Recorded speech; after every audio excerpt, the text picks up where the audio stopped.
sudah diingatkan terus-menerus, tapi si istri ini tetap ngomel-ngomel terus, kira-kira suami bagaimana? Wes mbuh karepmu gitu ya, dalam bahasa Surabaya ya misalnya. Artinya apa? Enggak kena diomongi ya sudahlah, buat apa gitu, terserah gitu ya. Ya dari pihak istri mungkin juga punya, iya suamiku ya begitu misalnya begitu, diomongi enggak kena gitu. Udahlah malas ngomong gitu ya. Jadi sepertinya keras hati dibiarkan seperti itu. Itulah kondisi umat Israel. Umat Israel berapa kali diingatkan untuk bertobat di hadapan Tuhan. Nah, dalam kondisi pada waktu itu umat Israel sedang ada di dalam pembuangan. Mereka seringkali di dalam mempertahankan negaranya, mereka tuh meminta bantuan dari negara asing, dari Mesir, dari negara Asyur. Yang mereka adalah orang-orang yang tidak mengenal Tuhan. Mereka punya dewa-dewa. Dan seringkali umat Israel ketika meminta bantuan mereka, mereka itu ikut tunduk, ya ikut masuk dalam upacara-upacara mereka. Inilah yang Tuhan marah, Tuhan cemburu, dan Tuhan ingin bahwa bangsanya itu kudus, hanya menjadi miliknya, menyembah Allah yang benar. Makanya Tuhan menantang kepada umat Israel melalui Nabi Yesaya, dikatakan demikian. Biarlah orang membawa tampil bangsa yang buta sekalipun ada matanya, yang tuli sekalipun ada telinganya. Di ayat 9 dikatakan, biarlah berhimpun bersama-sama segala bangsa. Dan biarlah berkumpul suku-suku bangsa. Kata berhimpun di sini juga mempunyai pengertian, mari berdiam diri. Coba refleksi dengan Tuhan, begitu ya, diajak berdiam diri. Lalu juga dikatakan, mari datang mendekat. Mari kita berperkara. Makanya kalau Yesaya pasal 1 kita sering mendengarkan, marilah kita berperkara begitu ya. Kalau dosamu merah seperti kirmisi akan menjadi putih gitu ya. Tapi apakah ada pertobatan di situ? Nah, dikatakan Tuhan melalui Nabi Yesaya bertanya demikian, siapakah di antara mereka, ini dewa-dewa maksudnya, yang dapat memberitahukan hal-hal ini, hal-hal yang terjadi?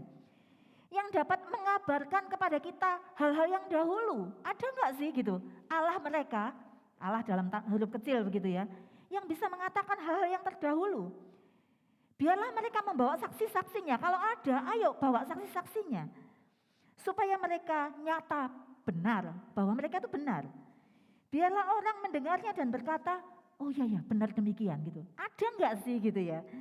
Kalau bahasanya zaman sekarang. Lalu kalau Tuhan sudah menantang umat Israel dan bangsa-bangsa yang berkumpul itu, ada enggak Allah yang seperti itu, yang bisa menceritakan yang dahulu, yang bisa menopang mereka pada zaman sekarang, dan mereka tahu ke depan itu seperti apa. Maka Tuhan mengatakan, hei umat Israel, kamu itu saksi-saksiku, demikianlah firman Tuhan. Dan hambaku yang telah kupilih, supaya kamu tahu dan percaya kepadaku dan mengerti bahwa aku ini tetap Dia. Ingat gak sih dulu pada waktu kamu ada di Mesir dalam perbudakan, kamu itu sudah ditolong oleh Tuhan, ditebus oleh Tuhan sehingga keluar dari perbudakan. Ketika mereka berteriak, Tuhan tolong, Tuhan menolong mereka dan mereka dibebaskan dari perbudakan di Mesir. Allah yang menolong pada zaman dahulu itu, aku tetap Dia. Allah mengatakan demikian. Sebelum aku tidak ada Allah dibentuk, dan sesudah aku tidak ada lagi. Ya cuma akulah Allah itu gitu ya. Akulah Tuhan. Dan tidak ada juru selamat selain daripadaku. Siapa yang memberitahukan? Akulah yang memberitahukan, menyelamatkan, mengabarkan Tuhan sendiri melalui nabi-nabinya. Dan bukannya Allah asing yang ada di antaramu, kan mereka menyembah berhala, mereka menyembah Allah-Allah asing, mereka menganggap itulah Allah mereka, tapi bukan mereka yang mengatakannya. Sekali lagi Tuhan mengatakan, kamulah saksi-saksiku, demikianlah firman Tuhan. Dan akulah Allah, kamulah saksiku dan akulah Allah, kamulah saksiku dan akulah Allah. Tuhan mengatakan terus begitu. Artinya adalah Allah yang hidup, Allah yang benar. Dan seharusnya umat Israel itu menyaksikan seperti bagaimana adanya Allah. Juga seterusnya, ya dulu, sekarang juga seterusnya aku tetap Dia dan tidak ada yang dapat melepaskan dari tanganku. Aku melakukannya, siapakah yang dapat mencegahnya? Jadi kalau Tuhan sudah bertindak, tidak ada seorang yang bisa menahan tindakan Allah itu. Umat Israel adalah umat yang acuh tak acuh dan menolak panggilan Yesaya untuk bertobat. Bahkan makin memberontak kepada Tuhan. Ketika Allah mengajak berperkara mengingatkan umat Israel tentang siapa dan bagaimana Allah, mereka diingatkan bahwa mereka adalah saksi-saksi Tuhan. Saudara, seringkali ketika mereka mempercaya dewa-dewa asing, ternyata tidak ada saksi-saksi yang bisa menyatakan fakta. Mereka sendirilah adalah saksi Allah yang tahu akan kebenaran yang sudah Allah lakukan. Walaupun Israel secara rohani masih buta ya, jadi kondisi Israel seperti itu masih buta, Allah memiliki masa depan bagi mereka dalam rencana penebusannya. Mereka masih tetap dijadikan saksi dan hambanya. Seperti yang saya bacakan dari ayat 10, diulangi ayat 12. Dan bagian yang ketiga yang kita bisa renungkan, Allah akan menghukum Babel dan melepaskan umatnya. Umat Israel akan menerima sesuatu yang baru dikatakan. Ya, mulai ayat 14. Kalau di dalam bacaan kita tidak ada judulnya. Dalam bacaan bahasa Inggris itu ada judulnya tentang kasih setia Allah dan ketidaksetiaan Israel. Kadang-kadang baca perjanjian lama kan agak tidak gampang begitu ya. Loh, ini endingnya bagaimana? Kok bisa timbul lagi cerita yang sama begitu? Nah, dikatakan beginilah firman Tuhan penebusmu yang Maha Kudus Allah Israel. Oleh karena kamu, aku mau menyuruh orang ke Babel dan mau membuka semua palang-palang pintu penjara dan sorak-sorak orang Kasdim menjadi keluh kesah. Dalam terjemahan bahasa Inggris dikatakan, demi kamu, aku akan mengirim ke Babel dan membawa semua orang Babel sebagai buronan. Dikatakan di sini nggak ada keterangan ya, di kapal yang mereka banggakan. Jadi orang-orang Babel ini kan menyerang umat Israel dengan kapal-kapal perang begitu ya, dengan kapal yang hebat. Mereka bangga dengan kapal yang ditumpanginya. Tetapi ketika Tuhan memberikan penghukuman, dikatakan bahkan mereka yang punya kapal yang dibanggakan itu, mereka akan menjadi buronan di kapal yang mereka banggakan itu. Menjadi buronan, bukan pemilik kapal itu, bukan jadi tuan. Nah, kita melihat ya, ketika umat Israel ini umat yang acuh tak acuh, yang memberontak kepada Tuhan, tetapi Tuhan izinkan mereka menjadi saksi Tuhan. Bahkan Allah itu menghukum bangsa-bangsa ya, Allah menghukum bangsa Asyur. Melalui bangsa Kores, Tuhan juga memberikan kemenangan kepada umat Israel. Tuhan menghukum Mesir dan Tuhan menghukum Babel juga. Nah, maka kita melihat seakan-akan ini happy ending ya. Tuhan sudah mengalahkan bangsa-bangsa sekitarnya yang menjajah mereka, yang membuat mereka dibuang ke Babel. Tetapi kalau saya juga ketika membaca kan berhenti sampai ayat 21. Ternyata ketika membaca ulang ayat 22 sampai 28, kita melihat ketidaksetiaan Israel kembali. Terus kalau kita mikir, lalu ini saksi macam apa yang dipakai oleh Tuhan ketika kok kelihatannya mereka kan sudah dikatakan umat yang telah kubentuk, bagiku akan memberitakan kemasyuranku. Mestinya kan sudah sampai situ begitu. Bahkan Tuhan menyatakan melalui Nabi Yesaya bahwa mereka ini akan dipakai untuk menjadi saksinya gitu ya, ke arah ke depan. Tuhan menyelamatkan mereka sampai gitu ya, kedatangan Mesias. Kan pada waktu itu mereka tidak ngerti Mesias yang bagaimana, siapa Yesus nggak tahu. Tetapi mereka percaya bahwa ada Mesias yang akan menyelamatkan mereka. Tetapi di ayat-ayat berikutnya, bahkan di pasal selanjutnya, kalau kita melihat kitab Yesaya kan ada 66 pasal ya, seperti Alkitab kita. Ceritanya juga ayat pasal 1 sampai 39 itu mirip dengan perjanjian lama yang kitab 39 kitab. Pasal 40 sampai 66 merupakan, jadi yang 1 sampai 39 itu berita penghukuman. Pasal 40 sampai 66 adalah berita keselamatan, janji keselamatan datangnya Mesias. Itu kan seperti perjanjian lama dan perjanjian baru ya, ketika Yesus lahir, jadi berita keselamatan. Tetapi di dalam pasal-pasal mulai pasal 40 sampai 66 itu bolak-balik Israel itu juga jatuh bangun di dalam percaya kepada Tuhan, tapi juga jatuh di dalam dosa. Dan kalau kita berhenti pada pasal ini, saudara, saya merasa kayak hopeless ya, nggak ada harapan begitu ya. Saya bacakan ayat yang terakhir dari pasal 43. Jadi aku terpaksa menajiskan pemimpin-pemimpin tempat kudus dan terpaksa menyerahkan Yakub untuk ditumpas dan Israel untuk dinista. Kalau di awal-awal pada pasal yang sama, melalui Nabi Yesaya Tuhan mengatakan kamulah saksiku, mestinya itu kan dilindungi, dijaga supaya mereka tidak berdosa lagi, nggak perlu ditumpas lah begitu ya. Tapi kok sampai ayat ini masih bicara tentang ditumpas gitu. Terus saksi macam apa yang bisa mereka lakukan dalam kehidupan mereka? Nah, Bapak Ibu, ini menggambarkan juga kehidupan kita saat ini. Kita ini anak-anak Tuhan, kita ini murid-murid Kristus. Tetapi berapa banyak kita dengar, ya syukur-syukur nggak ada di ruangan ini begitu ya. Kalau kita itu dalam keadaan terjepit, benar-benar nggak ada uang begitu ya. Terus ada godaan, misalnya pinjaman online lah, bisnis yang nggak bersih lah gitu ya. Oh, bisnisnya ini keluar modal kecil tapi dapat untung besar. Ya kalau memang itu wajar nggak apa-apa, tapi seringkali nggak wajar. Dalam keadaan terjepit, kira-kira bagaimana kita memutuskan? Loh kalau saya nggak makan nggak apa-apa, anak saya. Dalam keadaan terjepit, kadang-kadang kita itu membela diri dengan mengatakan kebohongan. Misal kalau kita diminta jadi saksi di pengadilan, mau nggak mau begitu. Kalau kita menyaksikan kebenaran, habislah kita begitu ya. Misalnya karirnya dihabisi, kekayaannya diobok-obok, misalnya seperti itu. Kadang-kadang dalam keadaan terpaksa, seseorang itu tidak bisa bertahan di dalam kebenaran. Mungkin kita mengatakan, saya ya nggak mau jadi koruptor. Tapi kalau gitu ya, tahu-tahu ada uang 2 miliar, ada di rekening kita ngelacak juga nggak tahu kemana-mana. Kita nikmatin enggak uang itu gitu ya. Apakah, aduh ini bukan uang saya, uang siapa nggak tahu. Mungkin disumbangkan ke gereja atau disumbangkan ke orang-orang yang membutuhkan. Apakah seperti itu?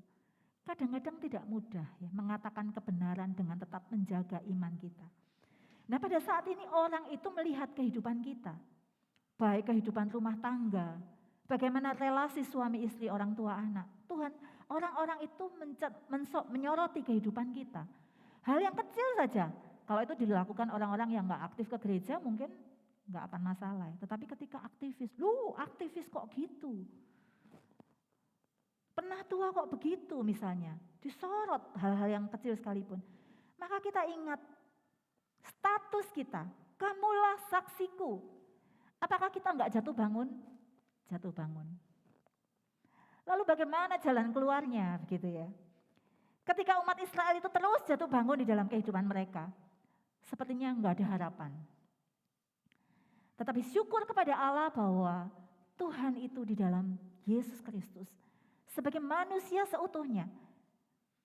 Dia sudah memberikan teladan di dalam kehidupannya. Janji diberikan bahwa akan ada masa depan buat Israel itu dipenuhi di dalam kehadiran Mesias, Yesus Kristus yang kita rayakan pada hari Paskah yang lalu.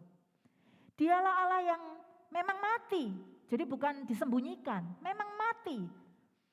Turun ke dalam kerajaan maut, tetapi manusia seutuhnya dan Allah sepenuhnya yang mati ini adalah Allah yang bangkit. Bukan hanya bangkit, dia menampakkan diri kepada murid-muridnya selama 40 hari. Nanti 40 hari kita akan merayakan kenaikan Kristus gitu ya. Panitia Paskah sudah mengajak para aktivis untuk ikut berpakaian internasional atau boleh berpakaian daerah atau internasional. Kita mau merayakan tentang Tuhan yang menyelamatkan bangsa-bangsa. Ya bagi jemaat kalau mau ikut ambil bagian bisa menghubungi Pak Rudi sebagai ketua panitia Paskah gitu ya. Atau Ibu Lisa sebagai koordinator seksi acara. Boleh ikut, saya mau ikut nyewa pakaian gitu ya. kita mau menyaksikan kepada semua orang bahwa semua bangsa dikasihi Tuhan dan diselamatkan bagi yang percaya kepada Kristus. Nah, janji akan Mesias inilah yang digenapi di dalam Kristus, dan jatuh bangunnya bangsa Israel itu ketika mereka percaya kepada Kristus, mereka juga diselamatkan. Jatuh bangun, iya. Maka ini menjadi penghiburan buat setiap kita bahwa kita ini sering gagal. Kita ini sering kali menyakiti hati Tuhan, membuat Tuhan menangis. Kamu ini loh jadi saksiku kok enggak, bukan saksi yang benar. Dalam hal mungkin uang yang besar kita enggak tahan, uang yang kecil kita juga enggak tahan. Di dalam belajar untuk jujur, di dalam bersabar, di dalam mau rela berkorban. Saya enggak tahu pergumulan apa di dalam kehidupan kita.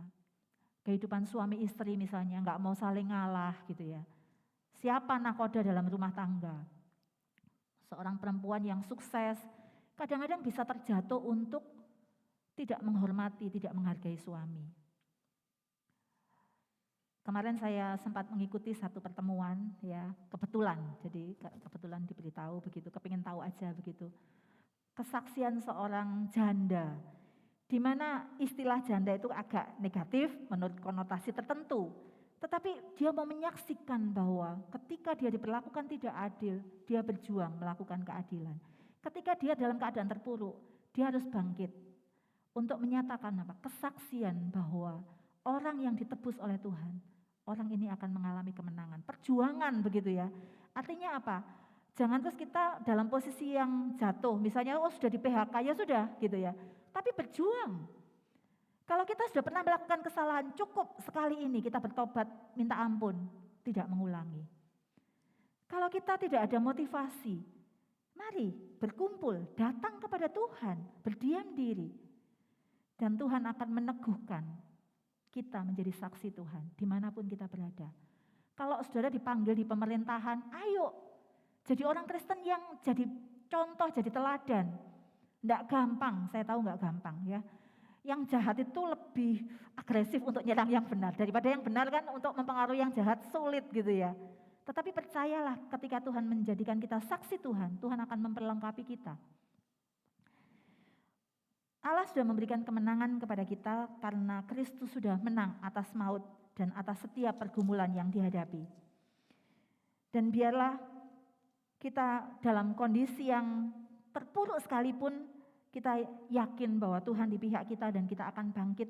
Dan pernyataan umat yang telah kubentuk bagiku akan memberitakan kemasyuranku, itu menjadi tekad buat setiap kita. Kiranya Tuhan meneguhkan setiap kita menjadi saksi Tuhan. Mari kita saat teduh merenungkan apa peran-peran yang Tuhan sedang percayakan kepada kita. Mungkin peran sebagai seorang istri. Kita lebih banyak jadi batu sandungan atau bisa menjadi saksi Tuhan. Orang melihat kita ini, aduh ada Kristus. Sebagai suami, saudara sudah melakukan peran sebagai imam bagi keluarga. Menolong istri dan anak-anak untuk semakin bertumbuh, teguh di dalam Kristus. Di dalam pekerjaan yang masih dipercayakan, apakah kita ini males-malesan atau menjadi lebih rajin daripada mereka yang tidak mengenal Tuhan? Godaan itu tidak akan pernah berhenti, pasti terus akan merongrong kita. Tetapi terus kita mengandalkan Tuhan, sehingga kita mampu. Enggak tahan, tetapi kita akui di hadapan Tuhan. Tuhan akan menguatkan, menolong kita. Dalam pelayanan, mari, jika Bapak Ibu belum ikut ambil bagian di dalam pelayanan, bagaimana saudara bisa menjadi saksi di luar ketika saudara tidak ada komunitas, tidak bisa bertumbuh bersama, menjadi saksi di tengah-tengah komunitas sesama umat Tuhan di tempat ini. Ada bidang-bidang pelayanan yang dipercayakan kepada saudara. Mungkin saudara terpanggil untuk menjadi guru sekolah minggu. Ini saat menjadi saksi buat anak-anak. Mungkin saudara terpanggil untuk ikut ambil bagian dalam kegiatan di GKI Wiyung. Ini saatnya menjadi saksi bahwa Tuhan sudah memberikan berkat-berkat buat kita. Mari kita mengembalikan, mempersembahkan yang terbaik buat Tuhan. Dalam studi, anak-anak yang masih sekolah, selama ini Kalian menjadi saksi atau menjadi batu sandungan. Mari, Tuhan meneguhkan kita, kamulah saksiku. Amin.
Tanda ini akan menyertai orang percaya. Mereka akan mengusir setan dalam nama Yesus. Mereka akan berbicara dalam bahasa baru.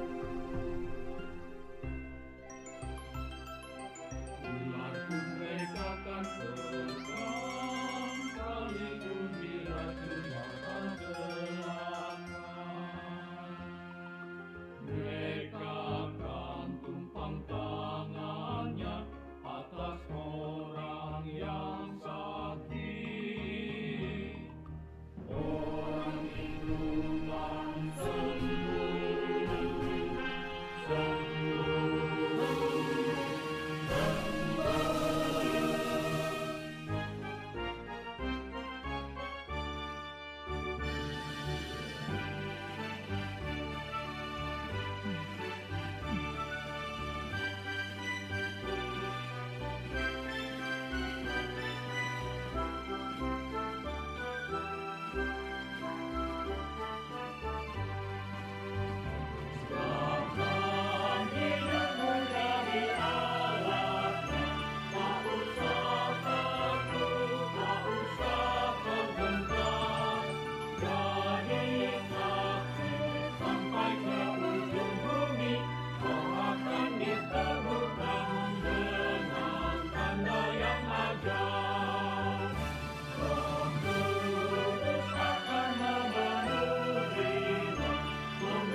Jawab panggilanmu sesuai yang kau firmankan, amanah yang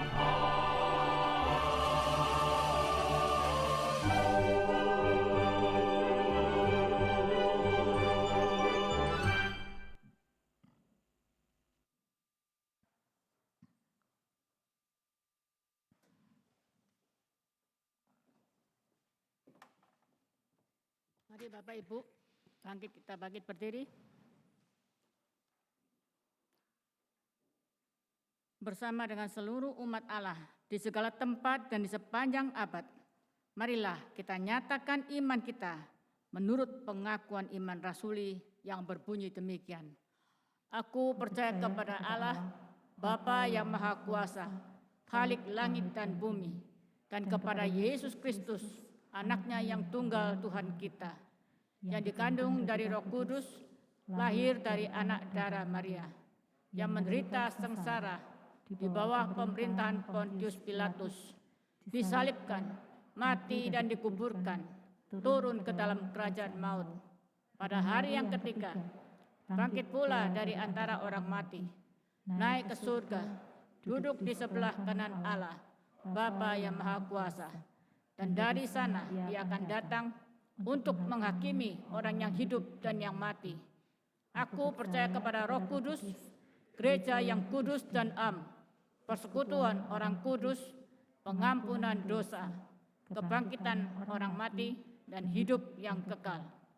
Amin. Silakan duduk.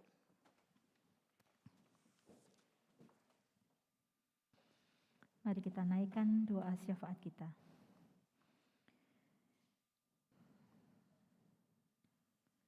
Tuhan, terima kasih kalau kami diingatkan bahwa Tuhan juga memilih setiap kami menjadi saksi-Mu. Tolonglah kami menjadi saksi yang benar, saksi yang kudus, saksi yang membela kebenaran, menyenangkan hati Tuhan. Tanpa pertolongan Tuhan, kami akan jatuh. Dan kami seringkali tidak menyadari kengerian akibat kami jatuh di dalam dosa dan ketika kami tidak melakukan apa yang menjadi kehendak-Mu. Tuhan, kami percayakan setiap kami. Kuatkanlah kami, mampukanlah kami. Jadikanlah kami saluran berkat bagi banyak orang, berdampak, menginspirasi, menyatakan Kristus hidup di dalam kehidupan kami. Kami berdoa buat jemaat yang dalam pergumulan. Ada pergumulan-pergumulan yang mungkin tidak bisa mereka ceritakan kepada siapapun. Tapi kami percaya Tuhan tahu. Dan Tuhan kiranya memberikan jalan keluar. Memberikan kekuatan buat mereka untuk menanggung setiap pergumulan itu. Juga mereka yang jemaat yang sakit, yang dalam perawatan, Tuhan turut campur tangan dalam proses pengobatan, dalam proses perawatan. Bahkan jemaat yang dalam proses pemulihan. Tuhan tolong mereka. Biarlah Tuhan oleh kemurahan-Mu, mereka juga boleh mendapatkan kesembuhan. Dan kalaupun mereka harus menanggung sakit penyakit sampai saat ini, berikanlah kekuatan iman, supaya mereka juga boleh menyaksikan bahwa Tuhan mengasihi mereka dalam sakit penyakit sekalipun. Tuhan, kami berdoa buat jemaat yang bersuka cita karena berulang tahun, baik itu ulang tahun kelahiran maupun ulang tahun pernikahan. Biarlah membuat mereka mengingat akan kasih setia Tuhan dalam perjalanan kehidupan mereka. Ada banyak kebaikan yang sudah Tuhan berikan, kasih yang Tuhan limpahkan. Biarlah mereka boleh menghitung berkat-berkat Tuhan dan mempercayakan kehidupan mereka, langkah-langkah selanjutnya ke dalam tangan Tuhan. Tuhan yang memberkati, menyertai dalam setiap pergumulan, dalam studi mereka yang masih studi, dalam pekerjaan, juga dalam kehidupan keluarga. Terutama dalam kehidupan pernikahan, berikanlah kerukunan, keharmonisan dalam kehidupan suami istri. Tuhan, kami mohonkan berkat Tuhan buat mereka, Tuhan sendiri yang tambahkan sukacita dan damai sejahtera.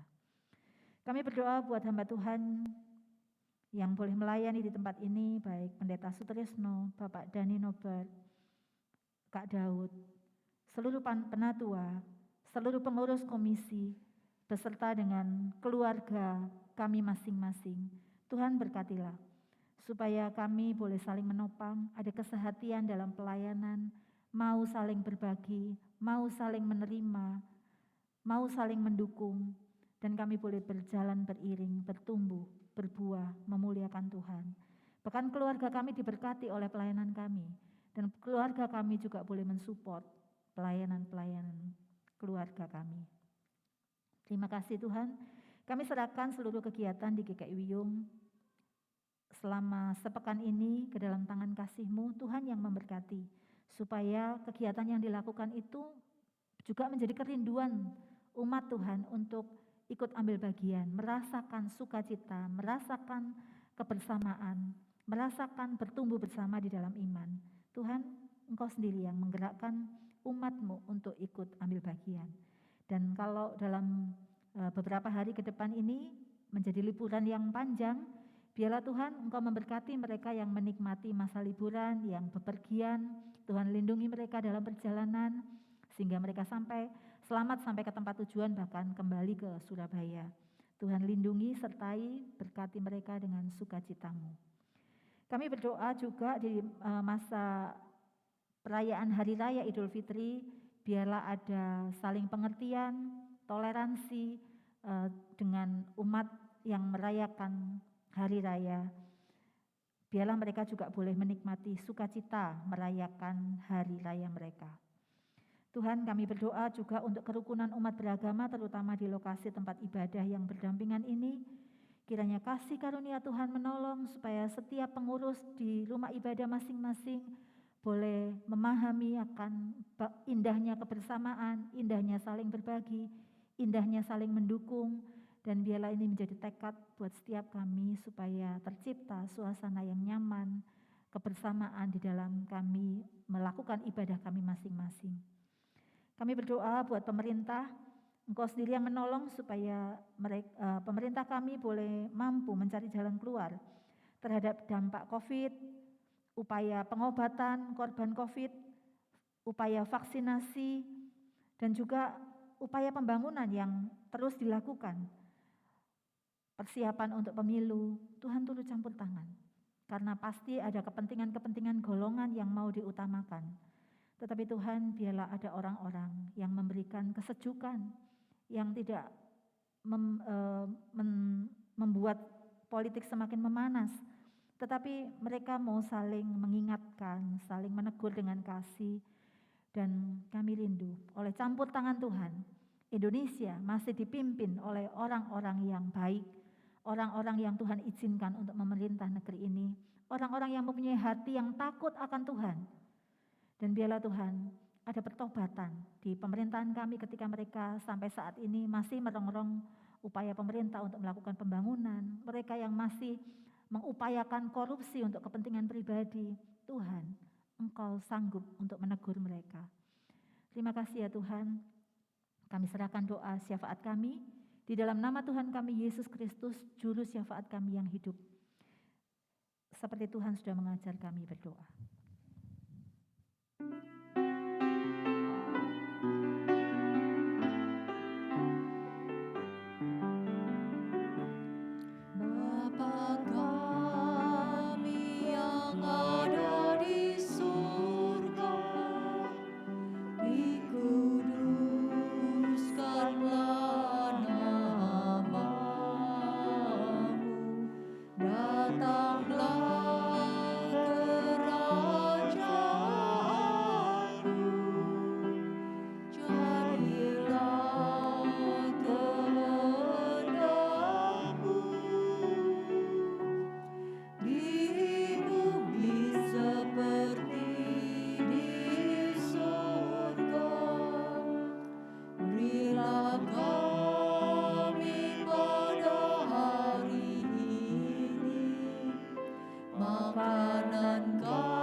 Kami seluruh majelis jemaat dan segenap jemaat GKI Wiyung Royal Resident mengucapkan terima kasih atas pelayanan Ibu Yeominglan.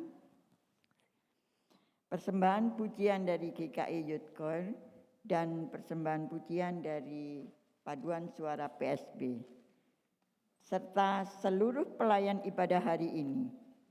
Tuhan Yesus memberkati pelayanan Bapak Ibu selanjutnya. Selamat datang kepada jemaat yang baru pertama kali hadir dalam kebaktian di GKI Wiyung Royal Resident. Dengan senang hati kami menanti kedatangan Bapak Ibu pada kebaktian selanjutnya. Apakah ada yang baru pertama kali hadir? Kalau ada bisa berdiri. Oke, tidak ada ya. Warta lisan selanjutnya. Bersamaan dengan libur Idul Fitri, maka kegiatan mulai tanggal 2 sampai 7 Mei 2022 diliburkan dan kantor gereja ditutup pada tanggal 2 sampai 5 Mei.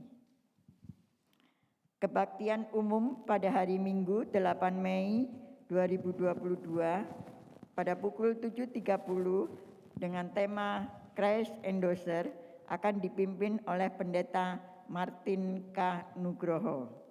Demikian juga pada ibadah pemuda remaja pada pukul 10 akan dipimpin juga oleh Pendeta Martin K. Nugroho. Ibadah kenaikan Tuhan Yesus pada hari Kamis tanggal 26 Mei 2022 pada pukul 9 dengan tema Surat Terbuka akan dilayani oleh Bapak Hari Limanto. Kita akan menggunakan dress code khusus, baju nasional atau internasional, seperti tadi yang disebutkan oleh Ibu Yeominglan. Bagi Bapak, Ibu, Saudara-saudari yang ingin berpartisipasi memakai dress code, bisa memakai koleksi pribadi yang ada di rumah masing-masing, atau sewa bersama panitia acara kenaikan Tuhan Yesus. Dan dimohon dapat segera menghubungi Ibu Diana atau Pak Rudi, ya.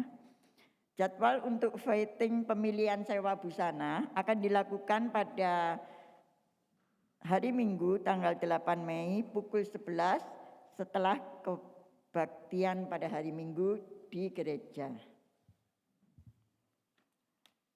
Selanjutnya, mengajak jemaat untuk ikut berpartisipasi mengikuti kegiatan donor darah yang akan dilaksanakan pada hari Minggu tanggal 5 Juni 2022 setelah ibadah Pentakosta. Tempat di ruang KPR. Pendaftaran silakan menghubungi Bapak Wuri dengan nomor yang sudah tertera di wartali. Atestasi masuk. Majelis Jemaat menerima atestasi masuk pada tanggal 29 April 2022 atas diri Ibu Yurlina Idamatau, asal gereja dari GKI Emmaus.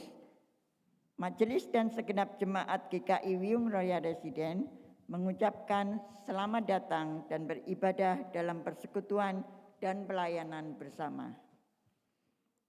Adakah Ibu Idamatau hadir hari ini, pagi ini? Tidak ada ya. Pada hari ini akan dikumpulkan sampul persembahan P3G, perawatan, pembangunan, dan pengembangan gereja. Jemaat dapat mempersiapkannya. Persembahan dapat dilakukan melalui secara langsung di gereja atau transfer ke rekening GKI Wiyung BCA ataupun melalui scan QR melalui e-wallet yang ada. Dengan penuh rasa syukur, marilah kita memberikan persembahan syukur sambil mengingat firman Tuhan dalam Ibrani 13 ayat 16. Dan janganlah kamu lupa berbuat baik dan memberi bantuan, sebab korban-korban yang demikianlah yang berkenan kepada Allah. Mari kita berikan persembahan syukur kita kepada Tuhan sambil menyanyikan NKB 126 bait 1 dan 2. Tuhan memanggilmu.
Dipersilakan untuk bangkit berdiri.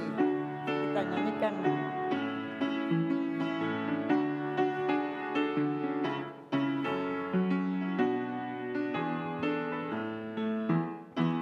Sanjungan dunia jauhkanlah, dan jangan kau dengar godaannya. Layani Tuhanmu dalam jerih, dalam hidupmu yang telah kau beri. Tiap karya diberkatinya, namun yang terbaik diberikannya. Walaupun tak besar talentamu, beri yang terbaik kepada Tuhanmu.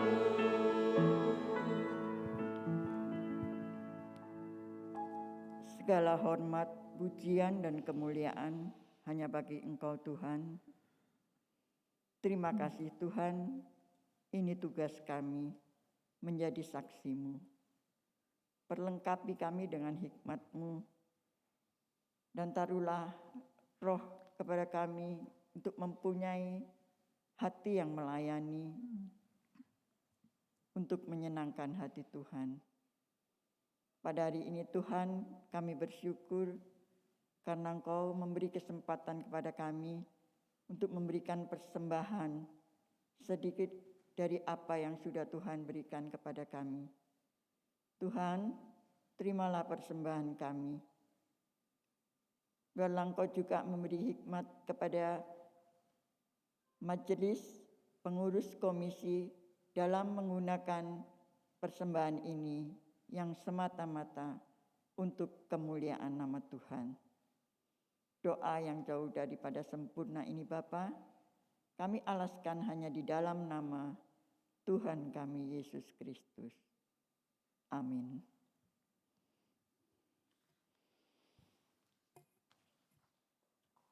Allah tidak hanya menganugerahkan keselamatan kepada kita, Allah juga mempercayai kita menjadi saksinya. Mari kita kembali dalam hidup sehari sebagai saksi Kristus dalam kehidupan yang mempersaksikan Yesus sebagai Tuhan atas kehidupan. Kehidupan yang semakin serupa dengan Yesus. NKB 138 bait 1 dan 2.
Mari Bapak Ibu Saudara yang terkasih, kita kembali dalam hidup keseharian untuk menjadi saksi Kristus dengan terarah kepada Tuhan. Kami arahkan diri kepada Tuhan.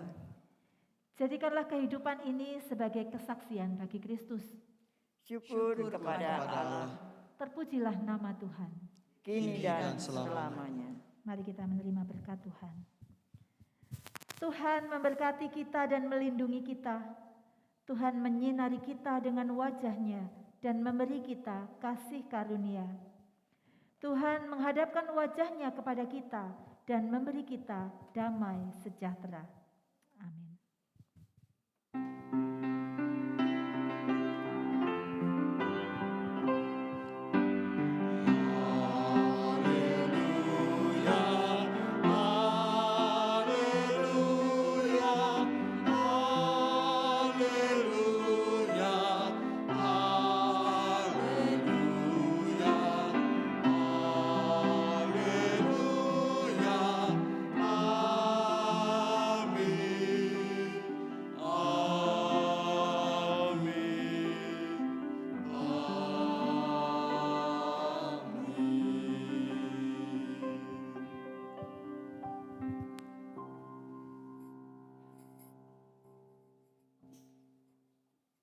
Saat teduh bagi kita semua.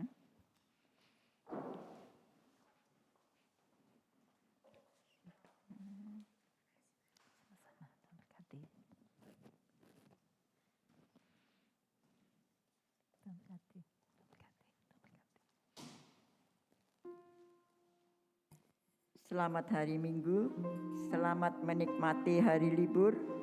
Tuhan Yesus menyertai dan memberkati kita semua. Amin.